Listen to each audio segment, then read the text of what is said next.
Hello and welcome back to the Hardwood Hoops podcast. I'm your host Liam. This is episode 95, 5 off the Magic 100, where Ben's going to sing a song for us for 60 minutes. He doesn't know that yet, but he's just been dropped that. As always, I'm joined by my co-host Ben Jones. Ben, how you doing, mate? I'm a little bit surprised. You got to do the whole of our favourite Will Ferrell film, line by line for 90 minutes on the podcast. That's the plan. What are you going to say? You've got to sing Love Me Sexy by Jackie Moon. For an hour. Yeah, that's exactly what you got to do. Live on YouTube. Perfect. as long as you buy me the sparkly suit that you want, I'm in. I don't think I can afford that level of quality, but we'll see what we can do for the Magic 100. But like I said, this is episode 95. Plan for this one, it's going to be a little bit of a mini pod. We released our East and West previews. We've done a little bit of an awards predictions / over-unders. So we've spoken a lot about the season this week. So plan for this one, we're only going to kind of talk about opening night schedule, 2 big games. And then we're also going to touch on 1 game each just to add to our pick competition that we're going to start. Like we found out in the last podcast, Ben told me I won last year, so that was good. So we'll see who wins this year. We'll try and do a selection of games every week and talk about all these different teams. But whilst we're here then, let's go opening night, mate. 2 great games, I think. Is that fair? 4 of the most entertaining teams in the league? Yeah, some absolute stunners to open up. They've obviously done it on purpose. One of these matchups was the most watched game last season. So probably a reason they put this on opening night. It was, very much. And one was probably the best playoff series last season as well. So very interesting schedule. Let's kick it off first in chronological order. We'll go with the Eastern Conference. Bucks versus Nets then, opening night. We'll talk a little bit about the game, and then we'll obviously pick who's going to win, in our opinion, at the end. What's the keys to this one, mate? I know we'll talk about it. We are recording this before Monday, so we're not going to have any news if Kyrie gets vaccinated on Monday, which I think is the last time he technically could get vaccinated and then play, but he has not trained, so I doubt he would even play anyway. So I think we're going to guess there's going to be no Kyrie. Aside from Kyrie, what other areas of this matchup do you think is going to be crucial? For me, yeah, it's stars and drama. You've got Durant versus Giannis, Harden versus Middleton, and then the supporting cast. So I would have said Drew and Kyrie, but we're probably only getting one of those. Yeah. The Nets have a much improved roster this season, I think, whereas the Bucks are about the same. Yeah, I think that's fair. Like you said, extremely entertaining postseason kind of playoffs with these two, decided by the length of a toe, which it's a big toe, though. Crazy, very big toe, too big a toe, some would say. And yeah, so that's the battle of the superstars there for me. I think both teams have a player that is basically unstoppable offensively, and when they want to, can be very good defensively. So we'll see which versions of both those players turn up. And it's the Brooklyn Nets, which are kind of at the height of drama in the NBA. They are the headline on everything that's going on. And I think, personally, the staff there have managed this whole situation extremely well, and in a really kind of mature and positive manner. And I think they've set the tone for the rest of the league in terms of players refusing to be vaccinated. And if they're refusing a star like Kyrie Irving, saying, look, if you only want to be part of this team for half a season playing away games, then we don't want you. That's detrimental to our team chemistry. It's quite a statement. Whereas the Bucks are kind of floating under the radar, as they did almost all of last season. An incredible team, end up winning a championship, and were hardly ever spoken about. So I feel like they're potentially more settled coming into this, and that could help them. But on the other hand, maybe the Nets have got a point to prove that they're more than just drama and could put out a good performance. Yeah, true. There's been a lot of drama. I think the other Nets players have been much looking forward to just playing basketball now. I know they've had pre-season, haven't they? But it's not the same. They just want to get the tip off going and get the regular season started. But yeah, no Kyrie. I think we did speak about in the last podcast about sixth man and stuff, and Patty Mills came up, and it does look like after looking at the pre-season that Harden will probably play point guard. Joe Harris will probably play shooting guard, and then they're going to kind of go Durant at the forward with another wing and another big of their choice. So mix it up, whether it's Aldridge or Blake or I think Claxton played a little bit as well in preseason. So we'll see how it ends up shaking up. But it does look like, I know Harden kind of plays point guard anyway, but they're not going to pair him with another direct point guard to start the game, which I think is a clever decision. I like the fact that Harden and Durant can go out there and play a two-man game a lot of the time. You can have Patty Mills coming off the bench scoring like he does so well with the Spurs and like he does with Australia at the Olympics. So I think that does make sense. I think overall Nets are probably still a stronger roster. I think Kyrie's there's no question. But I think the Nets are probably still just about a stronger roster. I like their bench a little bit more, I think, than I like the Bucks. In pre-season, Giannis is shooting the three really well. He's like driving in and pulling up now.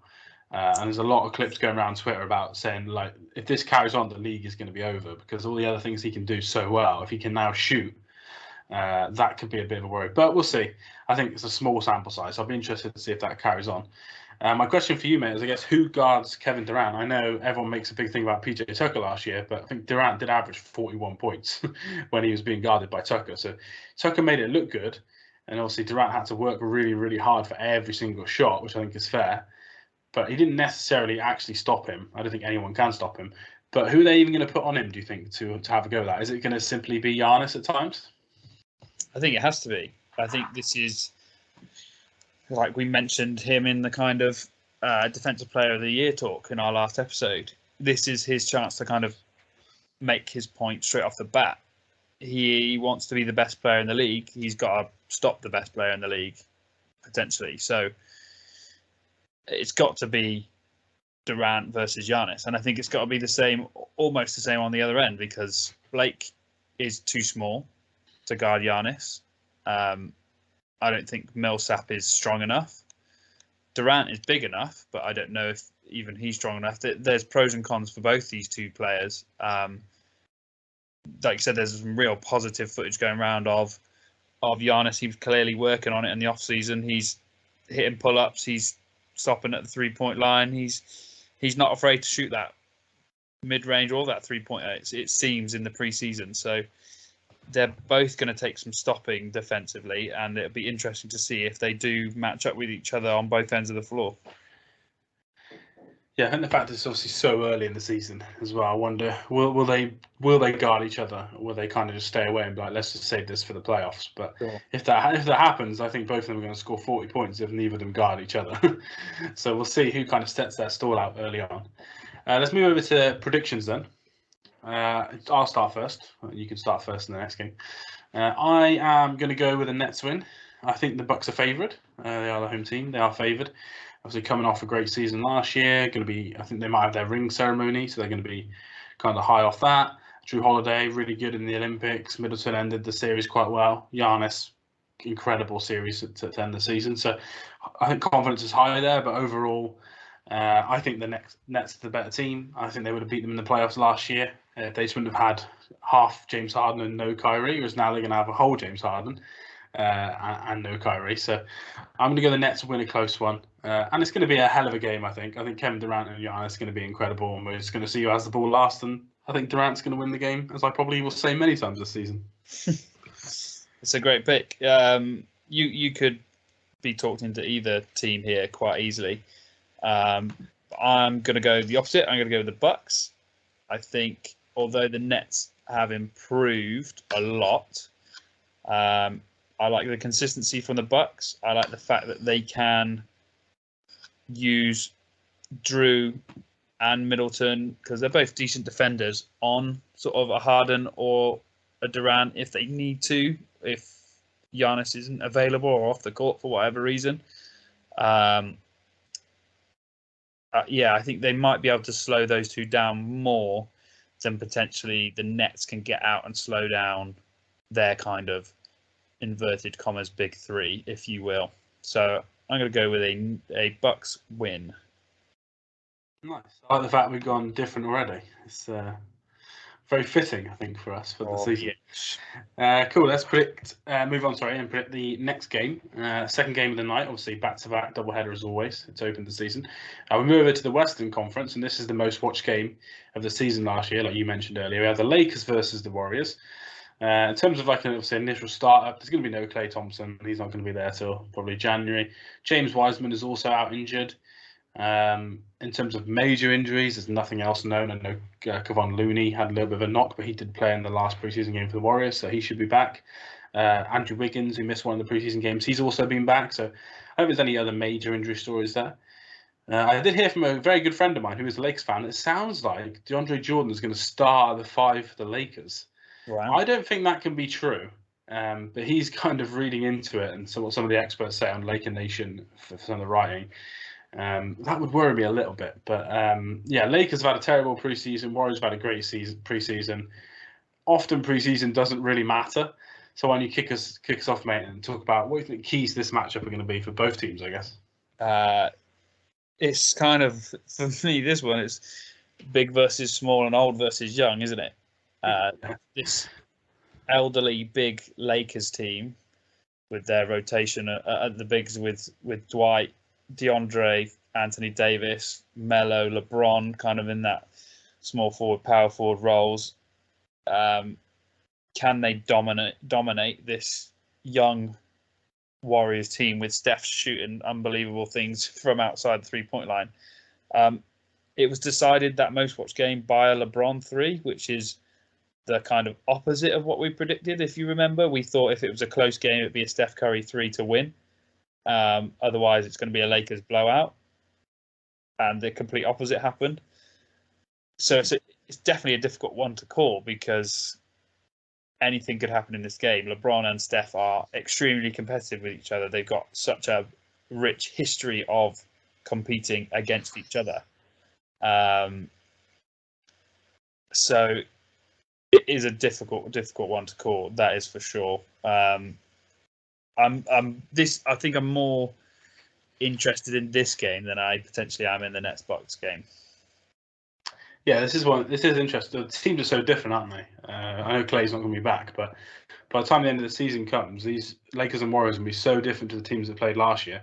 Whereas the Bucks and Nets are going to be very similar to the teams that played last year. So I agree. I think this one is a little bit more intriguing. As mentioned in our last pod, I'm in the Jordan Poole fan club. I'm in the Poole Hive, as it's going to be known as. So I think he's got potential to add some scoring.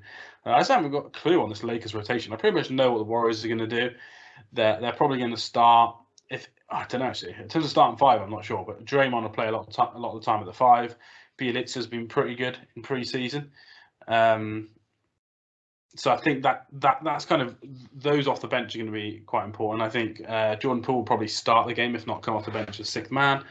And they have the usual Steph Curry show from point guard. So I know the Warriors, but with the Lakers, I don't really have a clue who's going to come out where.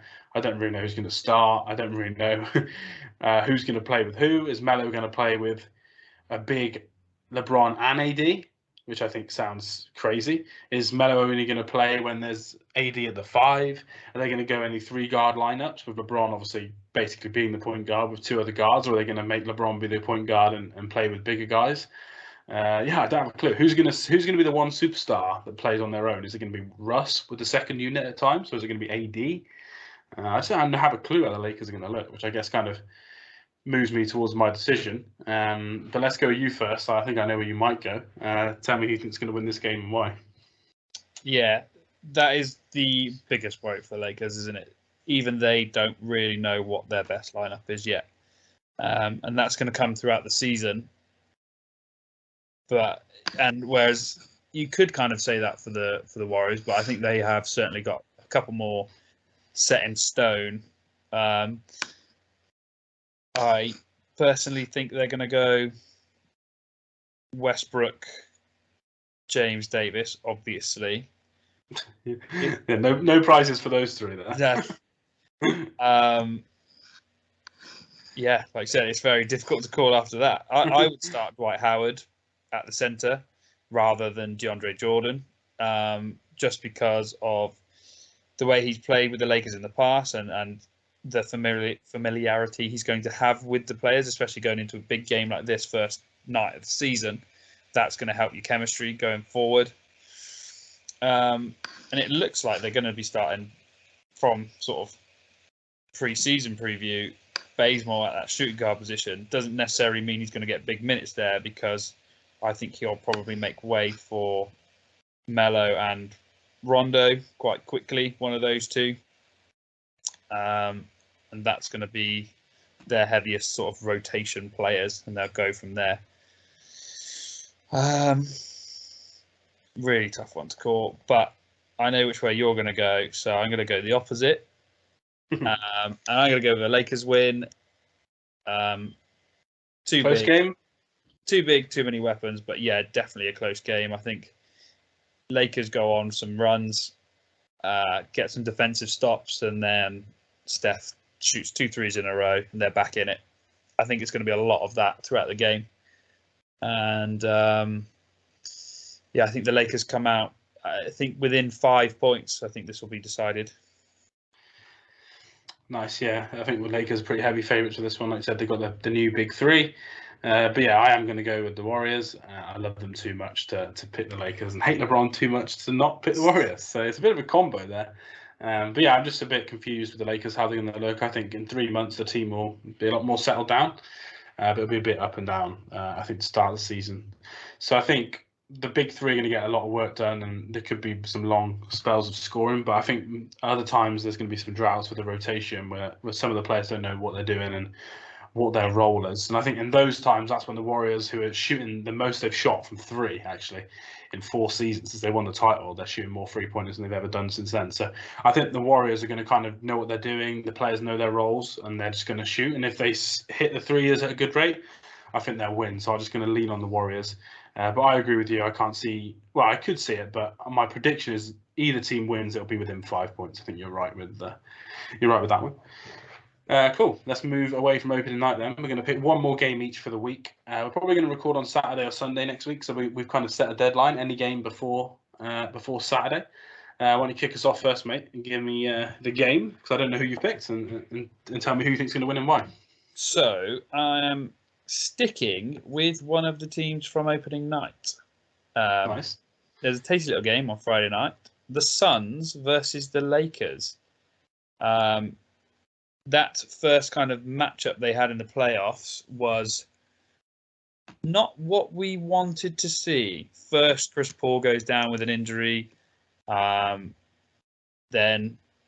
LeBron and AD start going down with injuries, and it was just a bit of a kind of anticlimax in a way, I think, personally, that series. Although the Suns deservedly won it, I would have liked to have seen both teams at full strength, really going at it. I know both teams won't be back up to full strength, but I think this is going to be a really intriguing matchup here to kind of set the tone, if you will. Are the Lakers going to get a bit of revenge in this? Are the Suns going to show their kind of now championship pedigree and beat down one of the favourites early in the season? Especially if they do that without Chris Paul, that will be an incredible kind of marker to be putting down that early in the season. So I'm really, really interested in this matchup. It is on ESPN as well, so it's a big national televised game with some big stars. Who are you picking?